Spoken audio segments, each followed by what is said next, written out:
నమస్తే, welcome to జిల్లా dairy. నేను మురళి. ముందుగా హెడ్లైన్స్ చూద్దాం. అనంతపురం జిల్లా గుంతకల్లులో టీడీపీకి ఎదురుదెబ్బ. వైవీఆర్ సమక్షంలో వైసీపీలో 100 ఫ్యామిలీలు చేరిక. చిత్తూరు జిల్లా కుప్పంలో అధికారుల తీరుపై విమర్శలు. ఎన్నికల కోడ్కు తూట్లు పొడుస్తున్నారని ఆరోపణలు. ఆయిల్ పామ్ సాగుతో రైతులకు లాభమన్న నిరంజన్ రెడ్డి. లక్షల ఎకరాల్లో ఆయిల్ పామ్ అభివృద్ధి చేశామన్న మాజీ మంత్రి.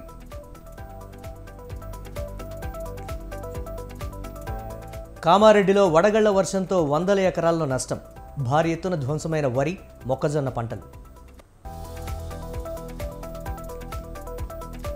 ఓయూలో నాణ్యత లేని ఆహారంపై విద్యార్థుల ఆగ్రహం. బీఎడ్ హాస్టల్లో ఇడ్లీ చట్నీలో బలి రావడంతో ఆందోళన.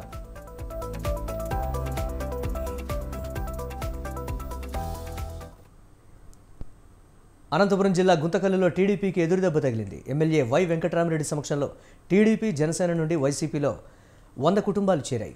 పార్టీలో చేరిన వారికి ఎమ్మెల్యే వైవీఆర్ కండువాలు కప్పి సాదరంగా ఆహ్వానించారు.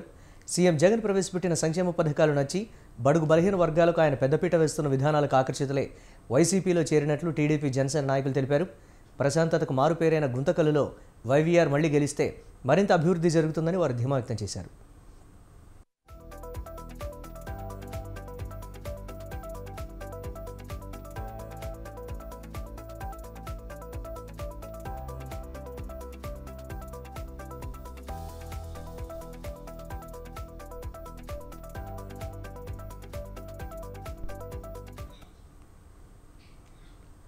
చిత్తూరు జిల్లా కుప్పంలో అధికారులు వ్యవహరిస్తున్న తీరు వివాదాస్పదంగా మారింది. ఎన్నికల కోడ్కు అధికారులు తూట్లు పొడుస్తున్నారనే ఆరోపణలు స్థానికుల నుంచి వస్తున్నాయి.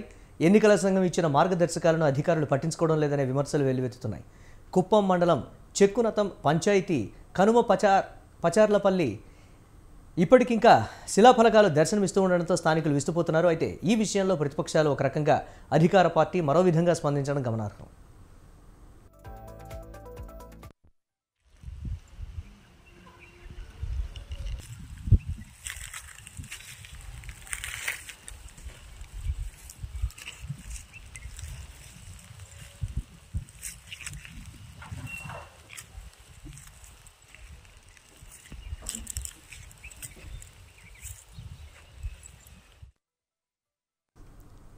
కృష్ణా జిల్లా అవనిగడ్డ నియోజకవర్గంలో వైసీపీకి భారీ షాక్ తగిలింది. సింహాద్రి పవన్ ఆధ్వర్యంలో 100 కుటుంబాలు ఎంపీ బాలశౌరి, ఎమ్మెల్యే అభ్యర్థి మండలి బుద్ధప్రసాద్ సమక్షంలో జనసేన పార్టీలో చేరారు.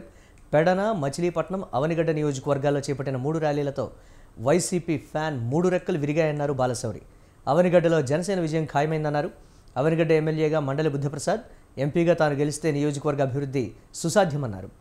గతంలో దివిసీమలో 19,000 ఎకరాల రొయ్యల చెరువుల్ని పూడ్పించి వరి సాగు భూములుగా మార్చిన విషయాన్ని గుర్తు చేశారు. అవనిగడ్డ ప్రస్తుత ఎమ్మెల్యే సింహాద్రి రమేష్ తీరుపై తీవ్ర స్థాయిలో మండిపడ్డారు బాలశౌరి.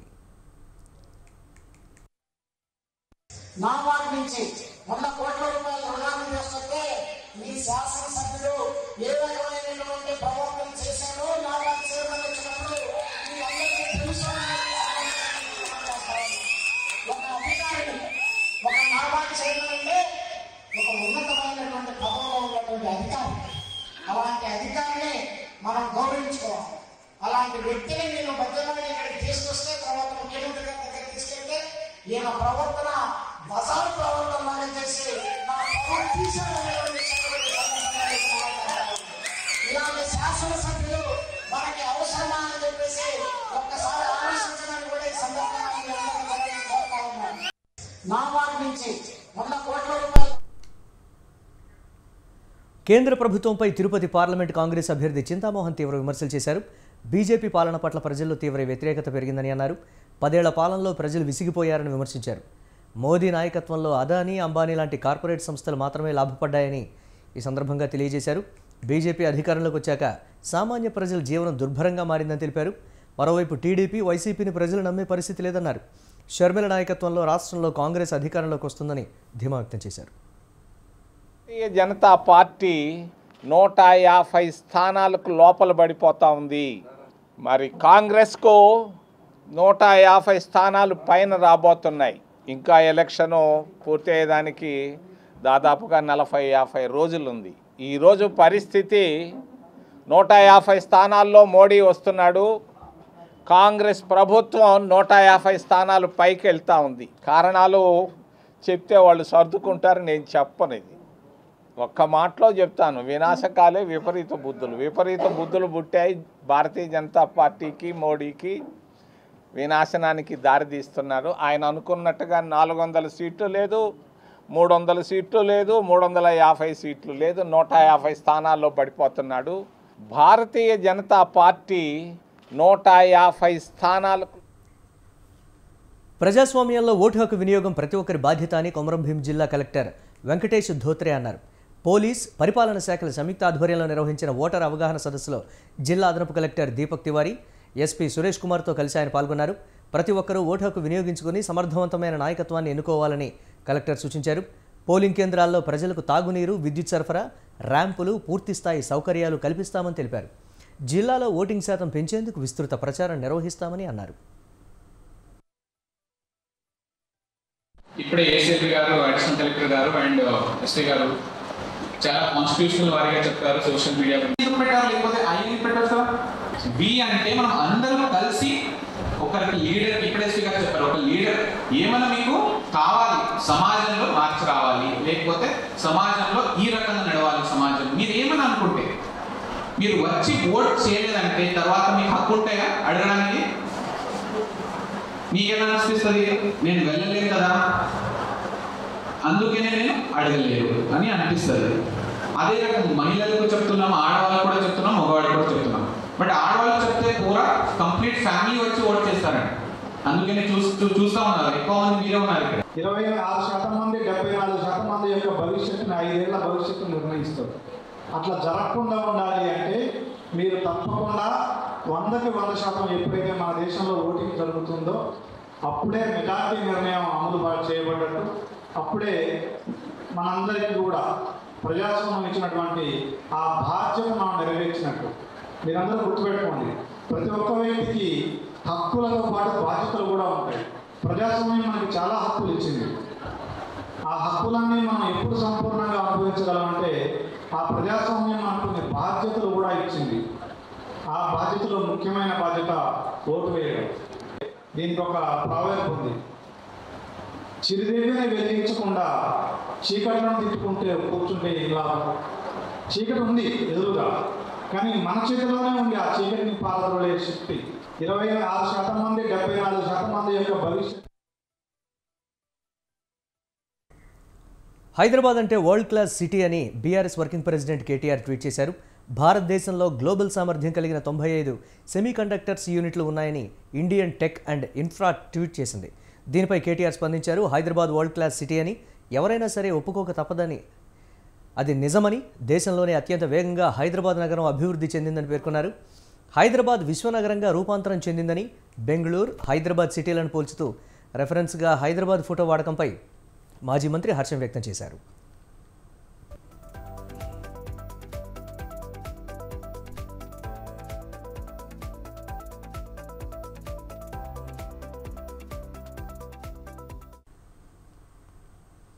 ఆయిల్ పామ్ సాగుతో రైతులకు అనేక లాభాలు ఉన్నాయని వ్యవసాయ శాఖ మాజీ మంత్రి నిరంజన్ రెడ్డి అన్నారు.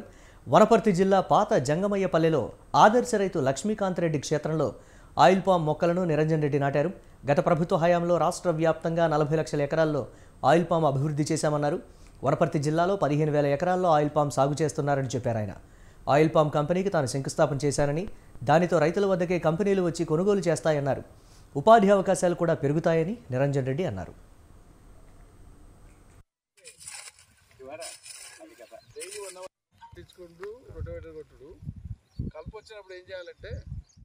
నేను వ్యవసాయ శాఖ మంత్రిగా ఉన్న కాలం మొత్తం తెలంగాణ రాష్ట్రంలో ఆయిల్ పామ్ సాగును, దాంతోపాటు ఇతర నూనె గింజల సాగును ప్రోత్సహించేటువంటి విధంగా చాలా చర్యలు తీసుకున్నాం. ఆయిల్ పామ్ సుమారు గత 40 ఏళ్ల కాలంలో 40,000-50,000 ఎకరాల సాగు విస్తీర్ణం ఉంటే, నా హయాంలో నేను వ్యవసాయ శాఖ మంత్రి ఉండి ముఖ్యమంత్రి కేసీఆర్ గారి మార్గదర్శనంలో 2 లక్షల పైచిలకు ఎకరాల్లో ఆయిల్ పామ్ సాగు విస్తీర్ణం పెంచినాం. దానికి ఉండేటువంటి సానుకూలతలు, తర్వాత ఆ పంట వల్ల వచ్చేటువంటి రైతులకు ఆదాయం కానీ భవిష్యత్తును దృష్టిలో పెట్టుకొని చాలా పెద్ద ఎత్తున ప్రచారం చేసి రైతులు చాలా ఆసక్తిగా ఆయిల్ పామ్ సాగు చేయడానికి ప్రోత్సహించినాం. రైతులు కూడా అట్లే ఉత్సాహం. భూపాల్పల్లి జిల్లా మల్హర్ మండలంలో తాగునీటి సమస్య రాకుండా చూడాలని అధికారులను జిల్లా కలెక్టర్ భవేష్ మిశ్రా ఆదేశించారు. మండలంలోని లంబాడి తండా, అన్సాన్పల్లి, నాచారం, రుద్రారంలలో తాగునీటి సమస్య పరిష్కారానికి సత్వర చర్యలు తీసుకుంటామని కలెక్టర్ తెలిపారు.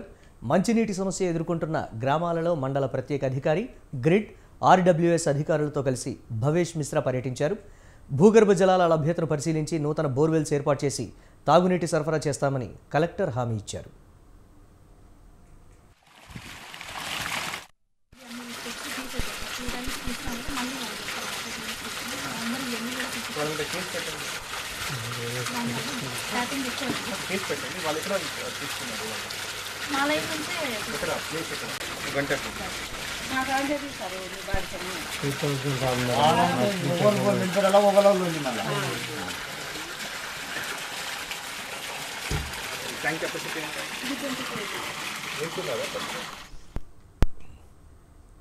వడగళ్ల వర్షానికి కామారెడ్డి జిల్లాలోని పలు గ్రామాల్లో పంటలకు భారీ నష్టం వాటిల్లింది.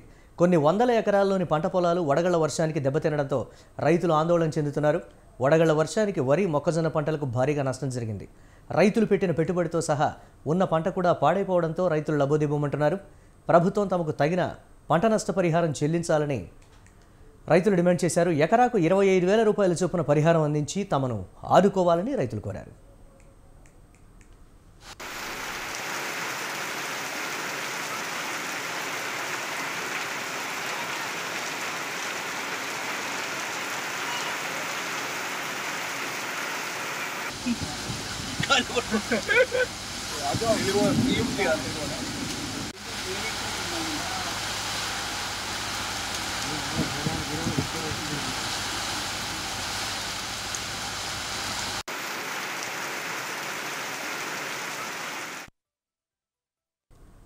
వరంగల్ లోక్సభ నియోజకవర్గం కాంగ్రెస్ పార్టీ అభ్యర్థి డాక్టర్ కడియం కావ్య పుట్టినరోజు వేడుకలు కోలాహలంగా జరిగాయి. హన్మకొండలోని తమ నివాసంలో కడియం ఫౌండేషన్ ఆధ్వర్యంలో బర్త్డే వేడుకలు జరిగాయి. మల్లికాంబ మనోవికాస కేంద్రం మానసిక వికలాంగ పిల్లలతో కలిసి కావ్య కేక్ కట్ చేసి పుట్టినరోజు వేడుకలు జరుపుకున్నారు. ఈ వేడుకల్లో కాంగ్రెస్ నాయకులు, కార్యకర్తలు, అభిమానులు కావ్యకు పుట్టినరోజు శుభాకాంక్షలు తెలిపారు.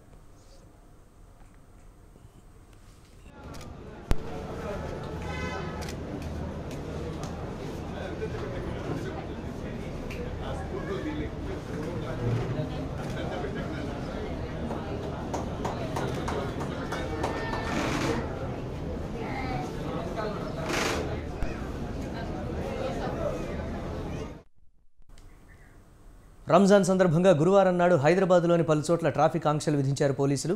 ముస్లింలు పెద్ద సంఖ్యలో ప్రార్థనలు చేస్తారు కాబట్టి ఆయా ప్రాంతాల్లో ట్రాఫిక్ను మళ్లింపు చేపట్టారు పోలీసులు. Miralam tank, Eidgah, Masab tank, hockey ground పరిసరాల్లో ట్రాఫిక్ ఆంక్షలు ఉంటాయని పోలీసులు చెప్పారు. ఉదయం 8 గంటల నుంచి 11:30 వరకు ట్రాఫిక్ ఆంక్షలు ఉంటాయి. ఆ సమయంలో అటువైపు వెళ్లే వాహనదారులు ప్రత్యామ్నాయ మార్గాల్లో వెళ్లాలని పోలీసులు సూచించారు. ట్రాఫిక్ పోలీసులకు వాహనదారులు సహకరించాలని సిపి కొత్తకోట శ్రీనివాసరెడ్డి విజ్ఞప్తి చేశారు.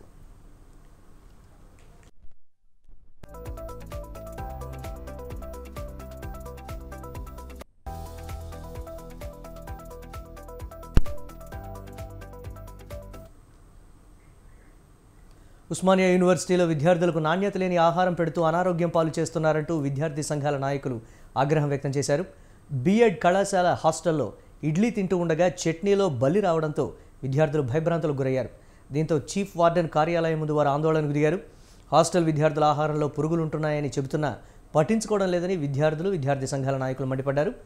కంప్లైంట్ చేసినా ఫలితం లేదని ఆగ్రహం వ్యక్తం చేశారు. తగిన చర్యలు తీసుకోకపోతే పెద్ద ఎత్తున ఆందోళన చేస్తామని హెచ్చరించారు.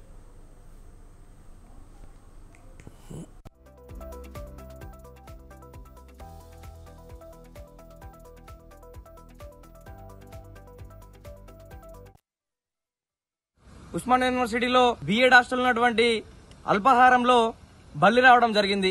ఉస్మానియా యూనివర్సిటీకి వస్తే ఉజ్వలమైన భవిష్యత్తు ఉంటుందని చెప్పేసి కలలుగన్నటువంటి పేద మధ్యతరగతి విద్యార్థులు ఈరోజు యూనివర్సిటీకి వస్తే పురుగులన్నం పెడుతూ బల్లుల్ని ఈరోజు టిఫిన్ లో పెడుతూ యూనివర్సిటీ అధికారులు విద్యార్థుల్ని అనారోగ్యానికి గురి చేస్తా ఉన్నారు. ఆ చచ్చిపోయిన బల్లి పొరపాటు నేను విద్యార్థి తింటే ఆ విద్యార్థికి ఏమైనా అయితే ఎవరు ఈరోజు బాధ్యత వహిస్తారని చెప్పేసి మేమందరం విద్యార్థులందరం కూడా అడుగుతా ఉన్నాం.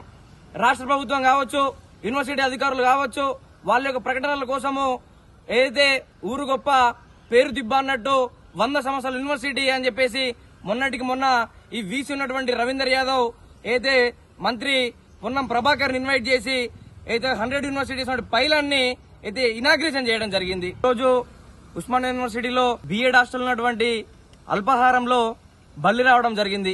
ఉస్మానియా యూనివర్సిటీకి వస్తే ఉజ్వలమైన భవిష్యత్తు ఉంటుందని చెప్పేసి కలలుగన్నటువంటి పేద మధ్యతరగతి ఓటును మించిన ఆయుధం లేదని ప్రతి ఓటూరు ఓటు హక్కు వినియోగించుకోవాలని తెలంగాణ రాష్ట్ర ప్రధాన ఎన్నికల అధికారి వికాస్ రాజ్ అన్నారు. ఓటు హక్కు ప్రాముఖ్యతపై ప్రజల్లో అవగాహన పెంచేందుకు కొండాపూర్ బొటానికల్ గార్డెన్స్ నుంచి హైటెక్స్ రోడ్ మెటల్ చార్మినార్ వరకు 2K రన్ నిర్వహించారు. ఐ ఓట్ ఫర్ ష్యూర్ నినాదంతో నిర్వహించిన ఈ 2K రన్ ఉత్సాహంగా సాగింది. ఈ 2K రన్ వికాస్ రాజ్ జెండా ఊపి ప్రారంభించారు. 18 ఏళ్లు నిండిన వారంతా ఓటరు జాబితాలో పేరు నమోదు చేసుకోవాలని ఆయన సూచించారు. బుల్లెట్ కన్నా బ్యాలెట్ గొప్పదని జీహెచ్ఎంసీ కమిషనర్ రొనాల్డ్ రోజ్ అన్నారు.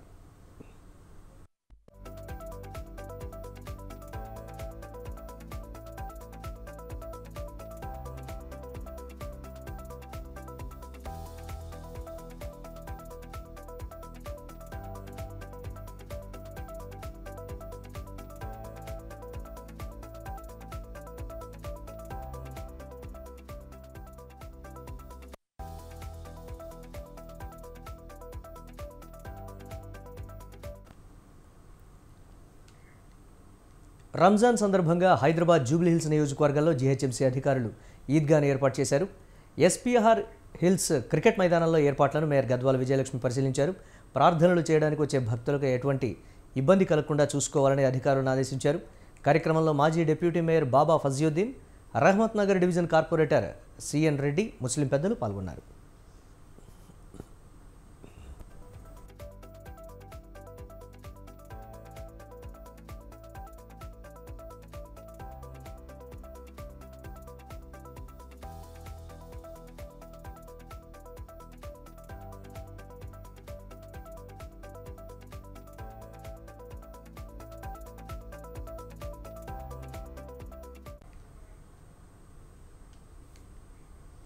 కర్నూలు జిల్లా ఆదోని 2 టౌన్ పోలీసులు ఫ్లయింగ్ స్క్వాడ్ భారీ ఎత్తున నగదును పట్టుకుని సీజ్ చేశారు. ఆదోని రైల్వే స్టేషన్ బయట స్కూటర్పై అనుమానాస్పదంగా 2 వ్యక్తులను తనిఖీ చేసినప్పుడు పెద్ద మొత్తంలో నగదును పట్టుకున్నట్లు డీఎస్పీ శివనారాయణ స్వామి తెలిపారు. బంగారం వ్యాపారి మల్లికార్జున, అతని భార్య స్వర్ణ తమ వద్ద ఉన్న బ్యాగులోని డబ్బుకు సంబంధించిన పొంతనలేని సమాధానాలు చెప్పారన్నారు. దీంతో వారి వద్ద ఉన్న 37 లక్షల నగదును సీజ్ చేసి ఆదాయ పన్ను శాఖ అధికారులకు అప్పగించినట్లు చెప్పారు.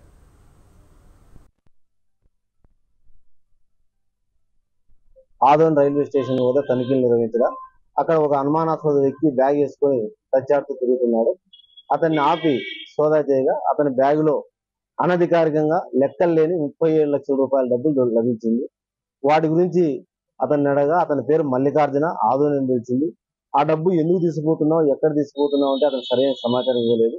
అందువలన ఎఫ్ఎస్టీ టీం వారు ఆ డబ్బులన్నీ స్వాధీనం చేసుకుని సంబంధిత అధికారులకు సమాచారం ఇవ్వడం జరిగింది. ఐటీ అధికారులకు కూడా సమాచారం ఇచ్చారు. వారు కూడా వచ్చి దర్యాప్తు సేకరిస్తే ఈ డబ్బు ఎక్కడిది, ఎవరు ఇచ్చినారు, ఎక్కడ పోతుంది, ఇదంతా కూడా దర్యాప్తులో తేలింది. బంగారు షాప్ అంటావా, అది ఎందుకు తేలాలి, అతను సరైన సమాధానం ఇవ్వలేదు కాబట్టి ఎన్ని చేసినామో అతను విచారిస్తే పూర్తి సమాచారం వస్తుంది. విచారించాలి. ఇసుకను అక్రమంగా రవాణా చేసేవారు వేసిన రోడ్లను కాటారం పోలీసులు తొలగించారు. జయశంకర్ భూపాలపల్లి జిల్లా కాటారం మండలం మానేరు సమీపంలో ఇసుక అక్రమ రవాణా కోసం వేసిన రోడ్లను సీఏ నాగార్జునరావు, ఎస్ఐ అభినవ్ తొలగించారు. మానేరు పరివాహక ప్రాంతమైన విలాస్ సాగర్, గంగారంల నుండి మానేరు వాగుకు అక్రమంగా రోడ్లు వేసి అక్రమంగా ఇసుక రవాణా చేస్తున్నారని పోలీసులు తెలిపారు. ఇసుక మాఫియా వేసిన రహదారులను వారు తొలగించారు. అక్రమంగా ఇసుక రవాణా చేస్తే కఠిన చర్యలు తీసుకుంటామని కాటారం పోలీసులు హెచ్చరించారు.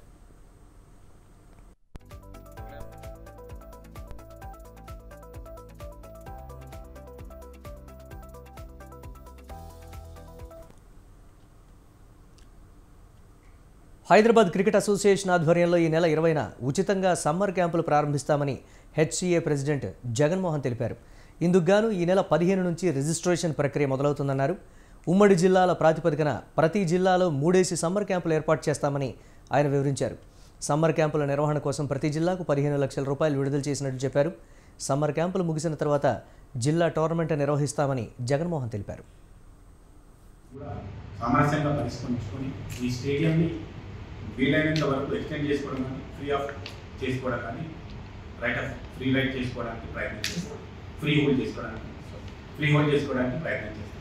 అది పేటీఎం అండ్ పోలీస్ డిపార్ట్మెంట్ చూడాల్సిన బాధ్యత. ఖచ్చితంగా మేము పోలీసు వాళ్ళతో మాట్లాడతాం. ఇంకా సెక్యూరిటీ, ఎందుకంటే ఇక్కడ సెక్యూరిటీ స్ట్రిక్ట్ చేస్తే సెక్యూరిటీ స్ట్రిక్ట్గా ఉందని మనమే మాట్లాడతాం.